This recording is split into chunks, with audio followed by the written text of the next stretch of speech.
Pro, sa pang video okay, try lang natin na masolusyonan kasi pinakiusapan tayo ng kaibigan natin na tingnan kasi sabi wala daw pamalit na.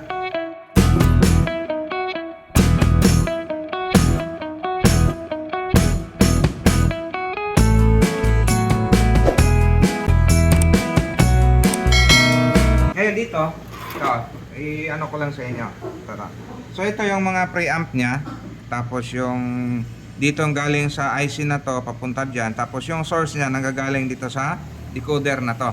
So, nagpalit na dito, ayaw pa rin. Tapos ito, nagtry na rin dito, ayaw pa rin. Ngayon, ang ginawa ko, kinuha ko yung output nito at pinid ko sa amplifier. So, may tunog siya sa right side, pero garalgal. So, saan galing yung garalgal na yon? Galing na dito.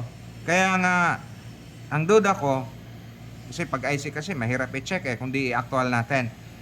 Palitan ko lahat yan, tapos palitan ko to. Or ibalik ko na lang to, ibalik ko yung mga diferensya dyan, o yung mga tinanggal dyan, ibalik ko yung mga tinanggal dyan, tapos ito yung papalitan ko. Wala naman akong mabili nito, kundi ito yung tama nito, ito na yan. So, ang gagawin natin dyan, kukunin ko yung IC na ito at ililipat ko dyan. Tingnan natin kung gagana pa. Sa pagkabit ng IC, pag ako nagkabit, ganito. So, ang ginagawa ko dyan, iset ko muna yung yung isang paa.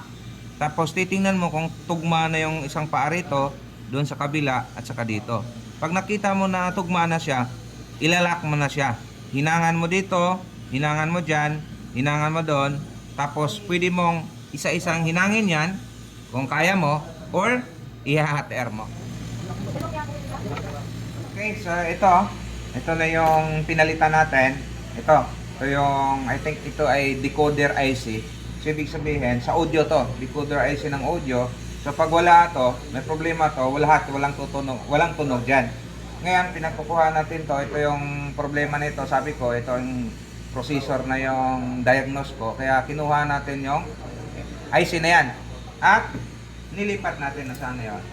Ito to. So, yan, nilipat na natin dito. Tapos, itong tatlo, yung original niya yan. Okay, so ito, nag-final test na tayo. So dito, itong IC na to.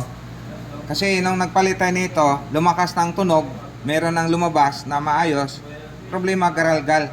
Kaya chinek natin to, okay naman yung dalawang preamp natin. Itong IC na yan, na siya naman yung galing dito, siya nag-drive papunta doon sa out.